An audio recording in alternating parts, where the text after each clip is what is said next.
On January 2nd, Buffalo Bills safety Damar Hamlin made a routine tackle in a game against the Cincinnati Bengals. It seemed like a normal play. However, moments later, Hamlin collapsed on the field. He suffered a cardiac arrest. Hamlin's heart stopped. But today, he's still alive, thanks to swift action from the medical personnel and a life-saving machine. Instructions right on there.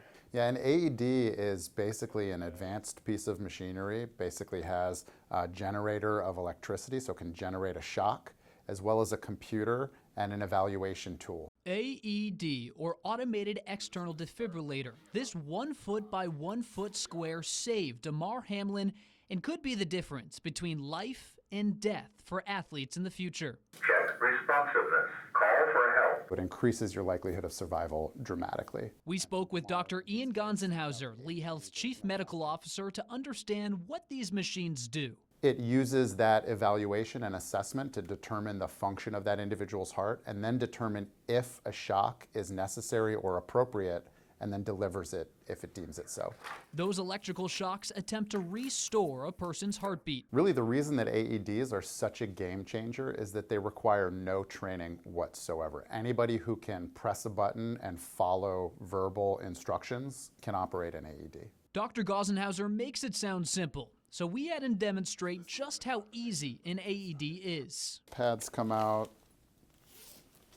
expose the chest. Don't touch patient. Analyzing.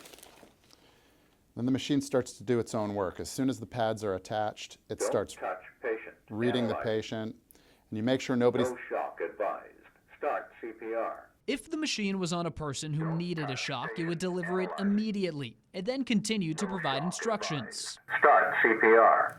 In the building. We checked with local athletic programs to see if Southwest Florida is properly prepared, beginning with FGCU. The older an athlete is, the more susceptible they are to cardiac arrest. So, FGCU has strict CPR and AED guidelines. All of our athletic trainers are strength and conditioning staff, anyone associated with the sport itself, so all of our sport coaches, etc., and actually a lot of our administrative staff is trained or getting trained. In addition, the university has AEDs in all practice and game facilities. Plus, they screen their athletes for underlying conditions. Call for help. We have preseason physicals. We run them through an EKG before the season. Cardiac arrest in high school athletes is less common, however still possible. So by law, every public school that is a member of the Florida High School Athletic Association must have an operational AED on school grounds. FHSAA does a good job. I mean, they really, they get after you. We're supposed to watch a lot of the videos and school ourselves up.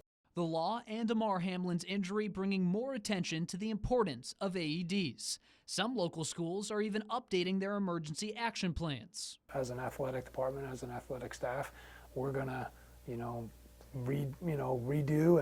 and go over all those things again.